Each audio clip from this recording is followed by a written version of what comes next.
Ladies and gentlemen, welcome to It's Rainmaking Time. This is Kim Greenhouse. It gives me great pleasure to welcome Rose Dudan. She is the author of a new book called Tales of a Healer, Animals, Reiki, and Shamanism.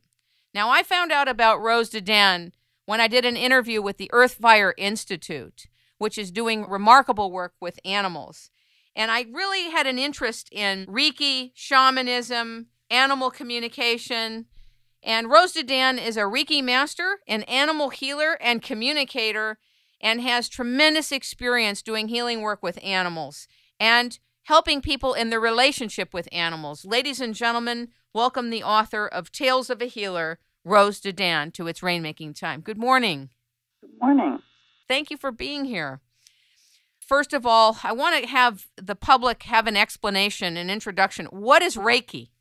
Reiki is a non-invasive form of energy healing that balances the body mentally, emotionally, physically, and spiritually.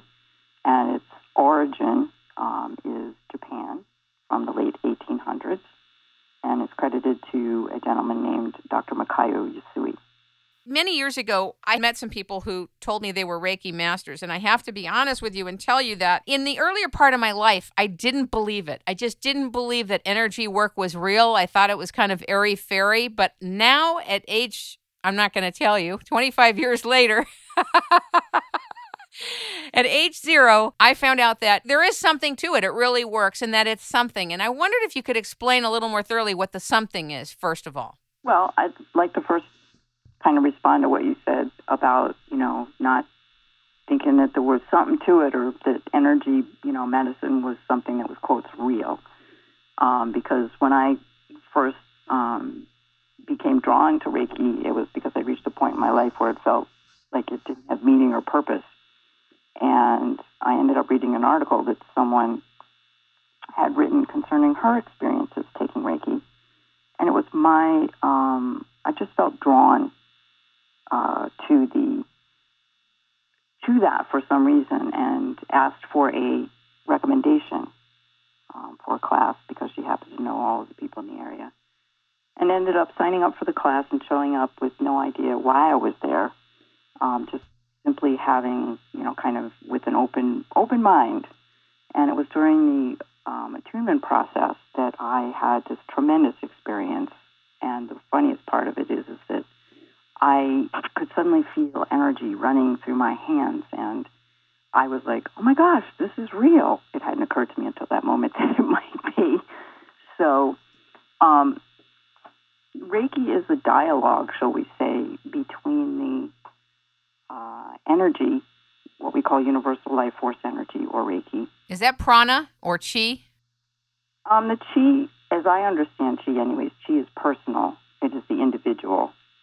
Rather than what is maybe, I don't know if chi is universal, shall we say, like all the energy that is in the universe type of thing, which is how we think of the Reiki energy, or Ilia, or life force energy in Peruvian shamanism.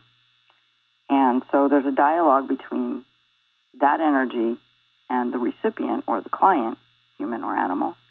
The practitioner is the conduit or the straw. The way it was described to me when I was taking my Reiki training, and then I described to my students, is Reiki is like a milkshake. We are the straw, the practitioner, and the client is the one that is consuming the milkshake. And so they're in charge of how fast or how slow, because our bodies have an innate intelligence. And we have these wonderful systems that are designed to self-regulate, but sometimes they get knocked off balance by challenges, physical or emotional, traumas that occur. And so our body knows exactly where to allocate that energy, so it may draw it more quickly, more slowly. We are simply the straw, and the energy flows to where it's needed and helps the systems to rebalance and restore themselves. For example, long time ago, my cat Kia was a kitten, and she experienced, when I found her, she was very little. She was 4 weeks old, and I found her like 3 feet from traffic. And she had a major upper respiratory infection so bad that her nose was encrusted over and she could only breathe through her mouth. And at the time, my vet, was very concerned about that. And she also had a major case of fleas. Like, the vet had never seen any so bad before. It was like her skin was literally crawling. So being 4 weeks old, the best I could do was to give her a flea bath. I couldn't treat her with flea meds because it was just too early. And that took care of some, but not all. And when she reached old enough to use a product that was supposed to be safe for kittens, I used it on her, and unfortunately, she was sensitive to it, and she stopped eating, she stopped drinking, and she just began sleeping. And it's 9 o'clock at night, and liver damage in cats is very quick and can be is irreversible.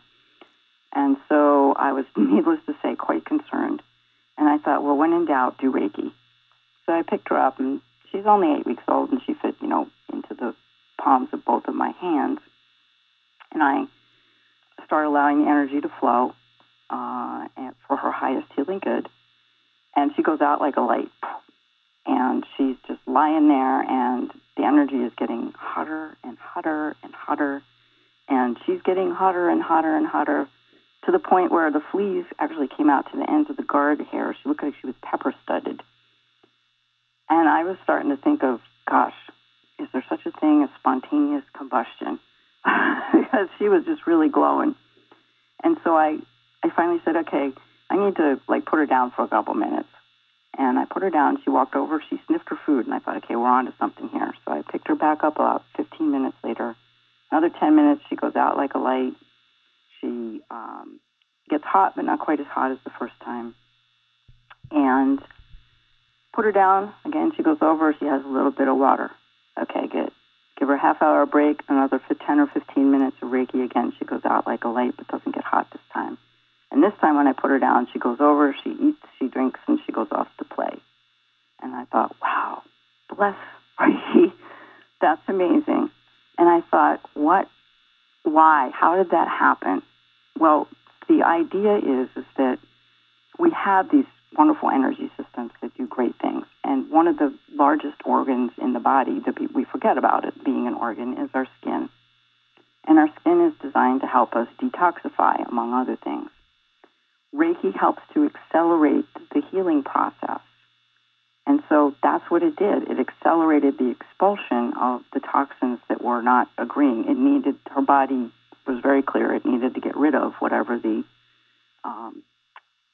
wasn't agreeing with her. And that's the method it chose to do it. So it was just, and that's why Kia's name is Kia, because she's named after the ki, or the Japanese word for life force energy. How much of Reiki is doing energy work with the intent to heal directed into the chakras? And explain what the chakras are for people who are not familiar with that word. There's the chakras in this sense are the Indian, as in India, system of chakras. So there's 7 major chakras going from the root chakra up to the crown chakra. And they're located along the central line of the body. And they correspond to different endocrine systems. So basically the regulators of our body. And what was the first part of the question again? You're explaining what the chakras are, basically, and how Reiki interfaces with the chakras, or does it? Mm-hmm, it does. It's when we give a formal session, i.e. where we're going to do something other than spot Reiki. Spot Reiki being like if you bang your elbow and you put your hand there, that's spot Reiki. So in a formal session, we would move from one chakra to the next, being the conduit, offering the Reiki, and the body would draw it in as needed. Some places it's going to be more